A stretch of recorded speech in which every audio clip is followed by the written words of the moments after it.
Bonjour, merci de me recevoir. Merci d'être avec nous. Vous êtes porte-parole de Génération Z. Oui, on va essayer de définir ce que c'est. D'abord, Génération Z, c'est quoi?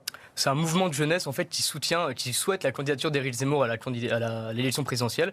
Donc nous, on s'active depuis 3 mois maintenant pour que le jour où il prenne une décision, le jour où il décide d'y aller par exemple, nous puissions être prêts tant sur le terrain, sur les réseaux sociaux, à le soutenir de façon efficace. Comme c'est la première fois que vous venez sur ce plateau, juste un mot, vous venez d'où? Parce que c'est intéressant de savoir d'où vous venez pour être le porte-parole de Génération Z. Alors moi, j'ai jamais milité dans aucun parti, j'ai toujours été intéressé par la politique. J'ai lancé un journal étudiant, l'Étudiant Libre, il y a 2 ans maintenant. Journal catholique, très à droite, on va dire.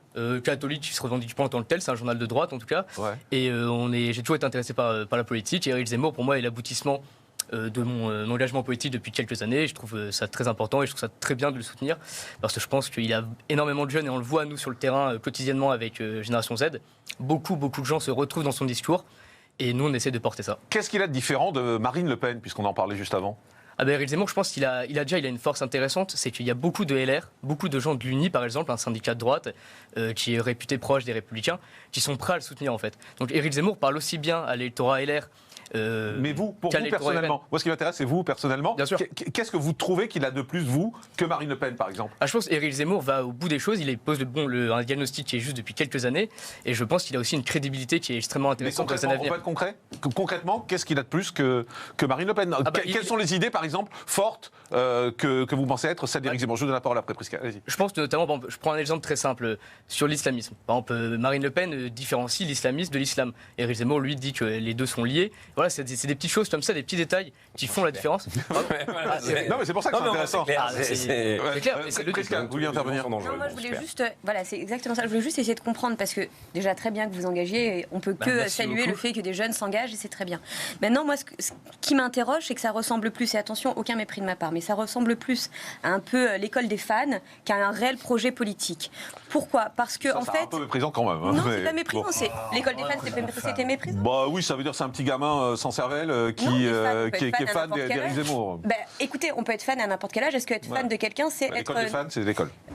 Et pourquoi? Parce qu'en fait, vous nous dites que Éric Zemmour est super, est génial, etc. C'est très bien.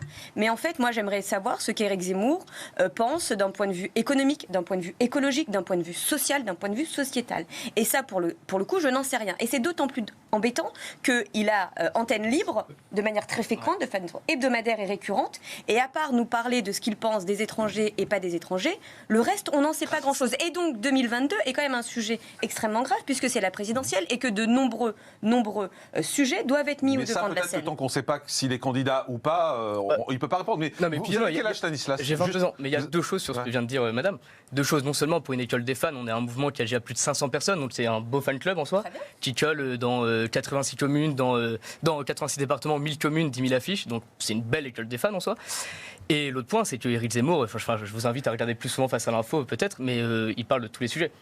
Éric Zemmour, il a moi, ce qui m'intéresse, c'est votre engagement. Honnêtement, Stanislas, ce qui m'intéresse, c'est votre engagement, parce que c'est vrai que vouloir qu'un homme se présente à la candidature, c'est un engagement fort, surtout quand on a 22 ans. Ça veut dire que pour vous, il représente l'avenir. Mais l'avenir, pourquoi? Parce que la France est en danger? Pourquoi? Oui, je pense que la France a des réels soucis. C'est des soucis notamment liés à l'identité, à la souveraineté. Son identité est en danger, par exemple? L'identité de la France est en danger. À quel point de vue? Et par rapport à qui? Sur le point de vue migratoire, notamment, par exemple. Je pense que c'est le débat que j'ai touché tout à l'heure entre M. Taché et M. le maire.